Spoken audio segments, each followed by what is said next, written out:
Félix Sardà y Salvany was a Spanish Catholic priest and writer born in Sabadell.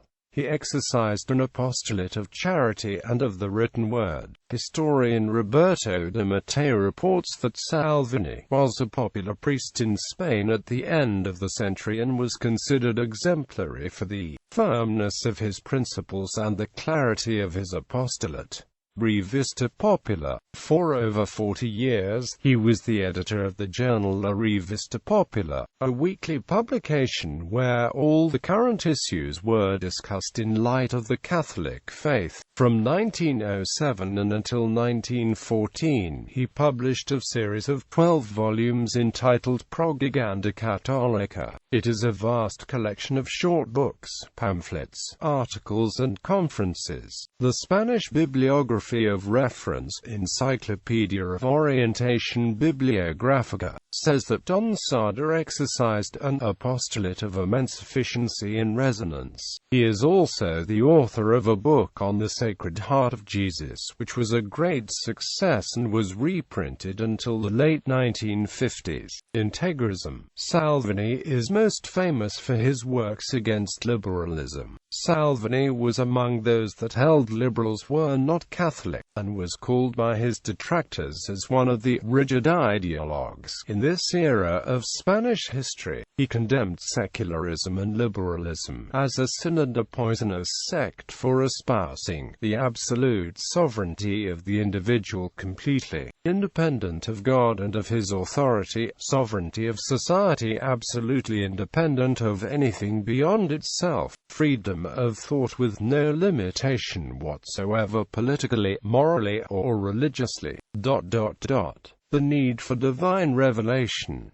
Worse than being a blasphemer, thief, adulterer or murderer, Salvany held that liberalism was a grave sin that needed to be combated. Developing the thought of Pope Pius IX, he wrote, "It must be said that liberalism in the idea is the absolute error, and in fact the absolute disorder. As a consequence, in both cases, it is a grave sin through its own nature ex genere suo, and extremely grave sin, a mortal sin." Background. Salvany's writing against liberalism rose to notability after the liberal revolution of 1868 had led to the First Spanish Republic with its promise and disappointments. This republican form of government in turn had fallen to a military coup led by Arsenio Martínez Campos y Antón that returned the Spanish monarchy. In the Bourbon Restoration of 1874, the Catholic Church during the interregnum of 1868 to 1874 had many of its privileges removed along with its status as the official religion of Spain. The movement to disestablish Catholicism from a place of governmental privilege was especially intense during 1873 when the Spanish Republic embraced the concept of separation between church and state and moved to have a secular state.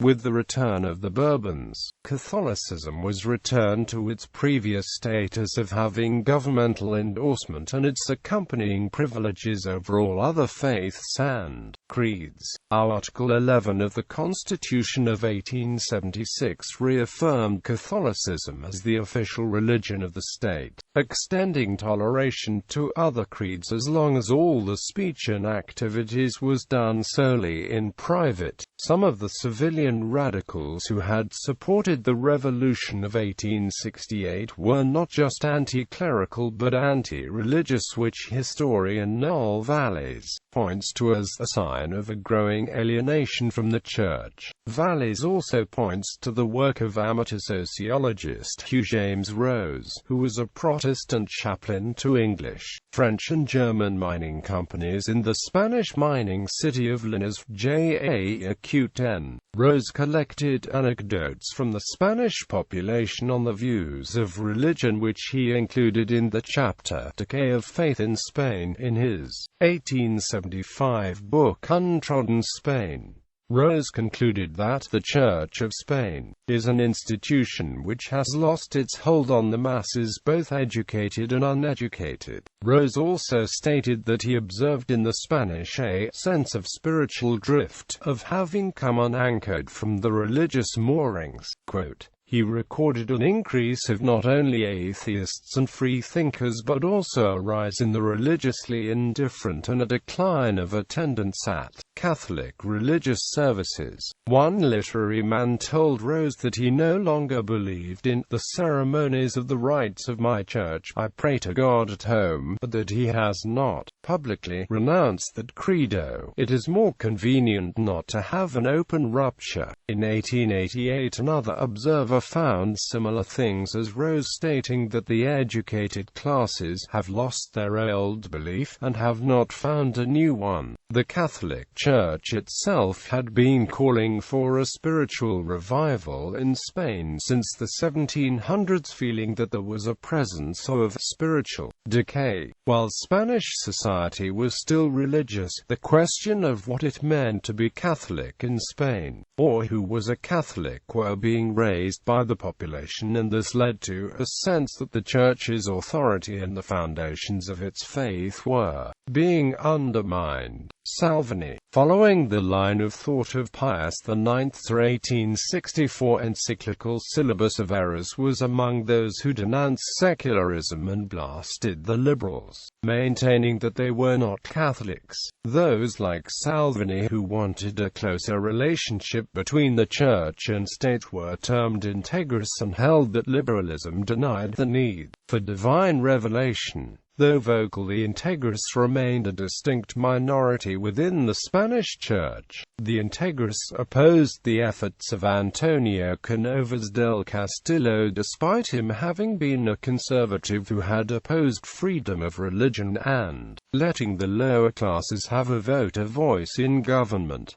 It was Canovas' attempts to find a middle way that upset the integrists. Canovas had been the principal author of the 1876 Constitution, and the integrists took particular exception to its much-debated Article 11 that granted toleration to religious minorities. Other figures opposed by the integrists also tried to find a middle path between conservatives and liberalism. These include Alejandro Bidal, Manuel Duran y Barth, Josep Coll Ive, and Juan Manuel y Flaca. The integrists, motivated by a desire to prevent the introduction of temporal things into the spiritual, also found opposition within the Spanish Catholic clergy on how to reconcile faith with historical change with modernity. The critics of the integrists and Salvany's journals and printed editorials questioned the use of mass marketing techniques and the new freedom of the press and speech to spread the message. This was seen as participating in the very modernity they found so objectionable. Salvany also opted to try and combat liberalism in 1884 by calling for the founding of a Catholic political party. He presented the call for a Catholic political party as part of a national crusade, referring to Spain as the land of the eternal crusade. Liberalism as a sin. Salvany's most famous work was the 1884 book El Liberalismo es Pecado. The book has been reprinted multiple times. By 1960, a 20th edition came out in Spain. Salvany believed that liberalism is the burning issue of our century. It is the radical and absolute negation of the sovereignty of God. It is all the more dangerous because it became an official legal error introduced into the government of princes by powerful figures, under the direction of a liberal-leaning bishop, Rev. Jacobo Catilla e Alboso. A rebuttal to Salvany's El Liberalismo es Pecado was written by the Catholic canon Celestino de Pazos from Vich, entitled El Proceso del Integrismo, Refutación de los errores que contiene el opúsculo del Drive.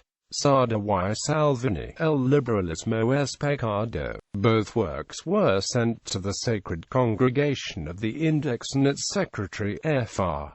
Jerome Secchieri, O.P. issued a statement on January 10, 1887 ruling for Salvany and finding errors in the rebuttal along with uncharitable insinuations about Salvany. Historian Noel Vallis points out that during the Spanish Civil War, in a propaganda pamphlet, the Republican supporter Langton Davis pointed out to English Catholics that the same sentiment could be found in a popular catechism by Angel Maria d'Arcos. A translation of Salvany's El Liberalismo es Pecado into English was created by Conde B. Palin, entitled What is Liberalism?